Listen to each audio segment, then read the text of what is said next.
Selamat pagi saudara-saudari dalam Kristus. Mari kita memulai renungan kita pagi hari ini dalam doa. Tuhan Yesus, terima kasih untuk pagi hari ini. Terima kasih untuk hari yang baru dan nafas yang Kau berikan. Sebentar kami akan memulai renungan pagi kami. Tuntunlah kami, berikanlah kami hati yang lembut, telinga yang mau dengar-dengaran akan firman-Mu. Dalam nama Tuhan Yesus kami berdoa. Amin. Renungan pagi hari ini kita mulai dengan pembacaan firman Tuhan dari Yunus 1 ayat 1 sampai 3. Yunus 1 ayat 1 sampai 3. Datanglah firman Tuhan kepada Yunus bin Amittai demikian. Bangunlah, pergilah ke Niniwe, kota yang besar itu. Berserulah kepada mereka, karena kejahatannya telah sampai kepadaku. Tetapi Yunus bersiap untuk melarikan diri ke Tarsis, jauh dari hadapan Tuhan. Ia pergi ke Yafo dan mendapat di sana sebuah kapal yang akan berangkat ke Tarsis. Ia membayar biaya perjalanannya, lalu naik kapal itu untuk berlayar bersama-sama dengan mereka ke Tarsis, jauh dari hadapan Tuhan. Topik renungan pagi hari ini adalah prasangka. Kata prasangka pertama kali diperkenalkan oleh Gordon Allport. Kata prasangka diambil dari kata praejuducium yang artinya adalah suatu pernyataan atau sebuah kesimpulan yang berdasarkan dari pengalaman atau perasaan yang cukup dangkal terhadap individu lain atau kelompok lainnya. Prasangka juga dapat diartikan sebagai suatu sikap dalam mengambil sebuah keputusan tanpa mengetahui fakta yang sebenarnya terjadi, sehingga bisa menyebabkan kesalahpahaman.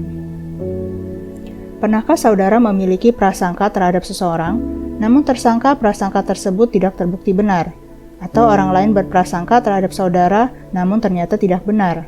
Nah, tanpa kita sadari, prasangka kita terbentuk dari pandangan dan keyakinan pribadi kita yang belum tentu sesuai dengan fakta atau kenyataan. Dalam kitab Yunus, kita menemukan kisah yang menarik mengenai prasangka ini. Kisah yang sangat unik dan berbeda dari kisah kehidupan nabi lain yang biasa kita temukan dalam Alkitab, yaitu kisah Nabi Yunus. Nabi Yunus ini biasanya kita kenal dari cerita sekolah minggu tentang bagaimana ia ditelan ikan yang sangat besar selama 3 hari 3 malam, kemudian dimuntahkan keluar dari perut ikan tersebut. Awal mula kisah tersebut kita temukan dalam Yunus 1, di mana Tuhan berfirman kepada Yunus, "Bangunlah, pergilah ke Niniwe, kota yang besar itu, berserulah kepada mereka, karena kejahatannya telah sampai kepadaku." Namun seperti apakah respon Yunus? Tidak seperti Nabi pada umumnya, Yunus tidak langsung pergi ke Niniwe sesuai perintah Tuhan. Yunus justru melarikan diri ke Tarsis. Ini sesuatu yang tampaknya tidak lazim, bukan? Tapi percayalah saudara, respon Yunus adalah respon yang sangat manusiawi, yang kemungkinan juga akan menjadi respon kita seandainya kita berada di posisi Yunus saat itu.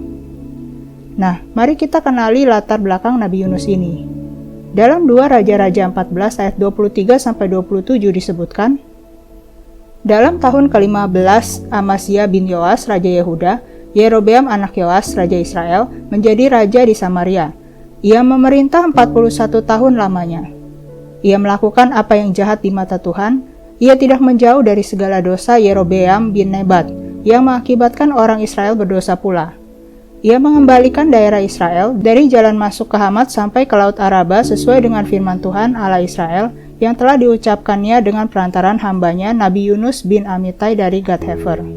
Sebab Tuhan telah melihat betapa pahitnya kesengsaraan orang Israel itu, sudah habis lenyap baik yang tinggi maupun yang rendah kedudukannya, dan tidak ada penolong bagi orang Israel. Tetapi Tuhan tidak mengatakan bahwa ia akan menghapuskan nama Israel dari kolong langit, jadi ia menolong mereka dengan perantaran Yerobeam bin Yoas. Nabi Yunus hidup di masa pemerintahan Raja Yerobeam II, yang dikenal sebagai raja yang melakukan apa yang jahat di mata Tuhan. Pada saat itu, Nabi Yunus menyampaikan nubuat dari Tuhan, dan benar terbukti bahwa pada masa pemerintahan raja yang jahat itu, Tuhan justru berbelas kasihan dan justru memperluas wilayah kekuasaan bangsa Israel. Namun kali ini Tuhan tidak memerintahkan Yunus untuk bernubuat kepada bangsa Israel dan mengulangi kesuksesannya. Tuhan justru memerintahkan Yunus untuk pergi menyampaikan nubuat Tuhan ke Niniwe, ibu kota Asyur, musuh bangsa Israel. Bukan hanya bangsa itu musuhnya Israel, tetapi bangsa itu terkenal luar biasa kejam dan haus darah. Mereka adalah orang-orang yang melakukan banyak praktek penyembahan berhala dan penyiksaan yang mengerikan. Di sisi lain, Tarsis adalah kota yang terkenal kaya akan logam, seperti perak, besi, timah putih, timah hitam, yang diekspor ke tempat-tempat seperti Yafo dan Tirus, seperti disebutkan dalam Yeskiel 27. Dilihat dari faktor keamanan dan kenyamanan, tentu Yunus memilih untuk melarikan diri ke Tarsis. Pada saat itu Yunus mungkin beranggapan bahwa ia dapat kabur dari tugasnya. Siapa tahu Tuhan punya rencana cadangan yang bisa menyuruh nabi yang lain saja. Tetapi tidak seperti itu kenyataannya. Di tengah pelariannya, kapal yang ditumpangi Yunus justru diterjang badai yang sangat besar. Dalam Yunus 1 ayat 4-5 tertulis, "Tetapi Tuhan menurunkan angin ribut ke laut, lalu terjadilah badai besar, sehingga kapal itu hampir-hampir terpukul hancur. Awak kapal menjadi takut, masing-masing berteriak-teriak kepada Allahnya, dan mereka membuang ke dalam laut segala muatan kapal itu untuk meringankannya. Tetapi Yunus telah turun ke dalam ruang kapal yang paling bawah dan berbaring di situ, lalu tertidur dengan nyenyak." Respon yang luar biasa, bukan? Di tengah kekacauan tersebut, Yunus justru tidak mau ambil pusing. Alkitab menyebutkan bahwa kemudian datanglah nahkoda mendapatkannya sambil berkata, "Bagaimana mungkin kau tidur begitu nyenyak? Bangunlah, berserulah kepada Allahmu. Barangkali Allah itu akan mengindahkan kita, sehingga kita tidak binasa." Lalu berkatalah mereka satu sama lain, "Marilah kita buang undi, supaya kita mengetahui karena siapa kita ditimpa oleh malapetaka ini." Mereka membuang undi dan Yunuslah yang kena undi. Ketika mereka mengetahui bahwa Yunuslah penyebabnya, mereka bertanya kepada Yunus apa yang harus mereka lakukan. Solusi dari Yunus adalah, sautnya kepada mereka, "Angkatlah aku, campakkanlah aku ke laut, maka laut akan menjadi reda dan tidak menyerang kamu lagi. Sebab aku tahu bahwa karena akulah badai besar ini menyerang kamu." Ya, Yunus bukannya bertobat dan berbalik tunduk kepada perintah Tuhan. Dia memilih dicampakkan ke laut. Lebih baik dicampakkan ke laut daripada harus menurut dan pergi ke Niniwe. Uniknya adalah di akhir malapetaka ini, yang bertobat dan percaya kepada Tuhan justru para awak kapal yang tadinya berdoa pada Tuhannya masing-masing. Karena mereka menyaksikan bagaimana laut berhenti mengamuk setelah Yunus tidak lagi berada satu kapal dengan mereka.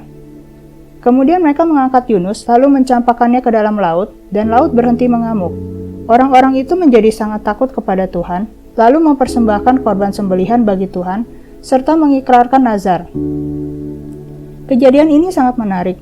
Pernahkah saudara beranggapan bahwa kebangunan rohani hanya dapat terjadi jika hamba Tuhan yang terkenal sudah dipakai Tuhan luar biasa, datang melayani dan mengadakan KKR? Atau harus hamba Tuhan tersebut berdoa menumpangkan tangan, baru orang-orang yang tadinya tidak percaya, tiba-tiba bertobat dan menjadi percaya? Kira-kira pada siapa sebenarnya kita beriman? Kepada hamba Tuhan yang manusia atau kepada Tuhannya? Masihkah kita percaya bahwa Tuhan masih berkuasa melakukan berbagai perkara yang luar biasa atau dengan tanpa sosok tertentu? Kisah Yunus tidak berakhir di sana. Yunus mungkin berpikir bahwa hidupnya akan berakhir ketika ia dilemparkan ke laut. Namun Tuhan punya rencana lain, rencana yang tidak lazim yang tidak pernah dipraktekkan terhadap tokoh manapun di dalam Alkitab. Yunus diberi waktu merenung dan menundukkan kehendak pribadinya di dalam perut ikan. Setelah ia sepakat dengan Tuhan, pergilah dia ke Niniwe. Saudara mungkin berpikir, seharusnya si Yunus kapok. Dia bertobat dan akan berapi-api berkhotbah menyampaikan nubuat dari Tuhan kepada orang-orang Niniwe. Kenyataannya tidak juga. Alkitab mencatat penyampaian pesan Tuhan yang sangat singkat dari Yunus. Yunus 3 ayat 1-4, "Datanglah firman Tuhan kepada Yunus untuk kedua kalinya demikian. Bangunlah, pergilah ke Niniwe, kota yang besar itu, dan sampaikanlah kepadanya seruan yang kufirmankan kepadamu." Bersiaplah Yunus, lalu pergi ke Niniwe sesuai dengan perintah Allah. Niniwe adalah sebuah kota yang mengagumkan besarnya, 3 hari perjalanan luasnya. Mulailah Yunus masuk ke dalam kota itu sehari perjalanan jauhnya, lalu berseru, 40 hari lagi, maka Niniwe akan ditunggang balikan. Dalam bahasa aslinya, khotbah Yunus ini dikenal sebagai khotbah yang sangat singkat karena hanya terdiri dari 5 kata. Tidak ada penjelasan lanjutan apa saja dosa orang Niniwe, tidak ada panduan untuk pertobatan, tidak ada kata-kata penguatan untuk membangkitkan pengharapan. Yunus melakukan penyampaian yang singkat, padat, dan paling minimum. Tapi mari kita lihat respon orang-orang Niniwe dari raja sampai ternaknya. Yunus 3 ayat 5-9, orang Niniwe percaya kepada Allah, lalu mereka mengumumkan puasa, dan mereka baik orang dewasa maupun anak-anak, mengenakan kain kabung. Setelah sampai kabar itu kepada raja kota Niniwe, turunlah ia dari singgasananya, ditanggalkannya jubahnya, diselubungkannya kain kabung, lalu duduklah ia di abu. Lalu atas perintah raja dan para pembesarnya, orang memaklumkan dan mengatakan di Niniwe demikian: manusia dan ternak, lembu sapi dan kambing domba, tidak boleh makan apa-apa, tidak boleh makan rumput dan tidak boleh minum air. Haruslah semuanya manusia dan ternak berselubung kain kabung dan berseru dengan keras kepada Allah, serta haruslah masing-masing berbalik dari tingkah lakunya yang jahat dan dari kekerasan yang dilakukannya. Siapa tahu, mungkin Allah akan berbalik dan menyesal, serta berpaling dari murkanya yang menyala-nyala itu, sehingga kita tidak binasa. Pernahkah saudara berprasangka terhadap orang yang paling kejam, jahat, dan tampaknya paling mustahil untuk dapat bertobat? Percayakah saudara bahwa Tuhan dapat bekerja dalam hati orang yang paling kejam sekalipun? Jika kita melihat bagaimana orang-orang Niniwe ini dapat bertobat dengan khotbah singkat yang hanya 5 kata itu, mungkin kita beranggapan bahwa Yunus pasti senang dengan hasilnya. Kenyataannya justru tidak. Dalam Yunus 4 ayat 1-5 tertulis, "Tetapi hal itu sangat mengesalkan hati Yunus, lalu marahlah ia, dan berdoalah ia kepada Tuhan, katanya, 'Ya Tuhan, bukankah telah kukatakan itu ketika aku masih di negeriku? Itulah sebabnya maka aku dahulu melarikan diri ke Tarsis, sebab aku tahu bahwa Engkaulah Allah yang pengasih dan penyayang, yang panjang sabar dan berlimpah kasih setia, serta yang menyesal karena malapetaka yang hendak didatangkannya. Jadi sekarang ya Tuhan, cabutlah kiranya nyawaku, karena lebih baik aku mati daripada hidup.' Tetapi firman Tuhan, 'Layakkah engkau marah?' Yunus telah keluar meninggalkan kota itu dan tinggal di sebelah timurnya. Ia mendirikan di situ sebuah pondok dan ia duduk di bawah naungannya, menantikan apa yang akan terjadi atas kota itu. Secara manusiawi, Yunus kesal. Pertama, mungkin karena reputasinya tergoyahkan. Kali ini nubuat yang disampaikannya justru tidak tergenapi. Kedua, karena sebenarnya Yunus sudah tahu karakter belas kasihan Tuhan. Ia sudah menyaksikannya dulu ketika di masa pemerintahan raja yang jahat di mata Tuhan, Tuhan justru berbelas kasihan kepada bangsa Israel. Ia mungkin sudah dapat mengira bahwa pada akhirnya, setelah semua yang dilaluinya untuk kabur, tinggal di perut ikan, dimuntahkan, sampai akhirnya pergi ke Niniwe, hasilnya malah tidak sesuai dengan yang dia harapkan. Kemudian Tuhan menumbuhkan pohon jarak untuk menaungi Yunus. Yunus terhibur dan bersukacita karenanya. Tetapi keesokan harinya, ketika fajar menyingsing, Tuhan mendatangkan seekor ulat yang menggerek pohon jarak itu hingga layu. Lalu marahlah Yunus. Saat inilah Tuhan akhirnya memberi pengertian kepada Yunus. Yunus 4 ayat 9-10 menyebutkan, "Tetapi berfirmanlah Allah kepada Yunus, 'Layakkah engkau marah karena pohon jarak itu?' Jawabnya, 'Selayaknya lah aku marah sampai mati.' Lalu Allah berfirman, 'Engkau sayang kepada pohon jarak itu, yang untuknya sedikit pun engkau tidak berjerih payah, dan yang tidak engkau tumbuhkan, yang tumbuh dalam satu malam dan binasa dalam satu malam pula. Bagaimana tidak aku akan sayang kepada Niniwe, kota yang besar itu, yang berpenduduk lebih dari 120.000 orang, yang semuanya tidak tahu membedakan tangan kanan dari tangan kiri, dengan ternaknya yang banyak.'" Dari Nabi Yunus ini kita belajar, khususnya kita yang mungkin sudah pelayanan, mungkin sudah pernah dipakai Tuhan secara luar biasa. Jangan sampai kita dibutakan oleh reputasi rohani. Jangan sampai kita lebih mengasihi dan mempertahankan idealisme kita, prasangka kita, pengetahuan kita, keyakinan pribadi kita, perilaku kita, melebihi kasih kita kepada jiwa-jiwa. Jangan sampai kita lupa tujuan kita dipanggil dalam pelayanan kita. Ingatlah bahwa pelayanan kita adalah untuk melakukan kehendak Tuhan dan bukan kehendak kita pribadi. Demikianlah renungan pagi kita hari ini. Mari kita menutup dalam doa. Tuhan Yesus, berikanlah kami hati yang tulus dan murni di hadapan Engkau. Jauhkanlah prasangka-prasangka kami yang tidak sejalan dengan pandangan dan kehendak Engkau. Ajarlah kami senantiasa rendah hati dan taat pada Engkau dan memiliki belas kasihan terhadap jiwa-jiwa.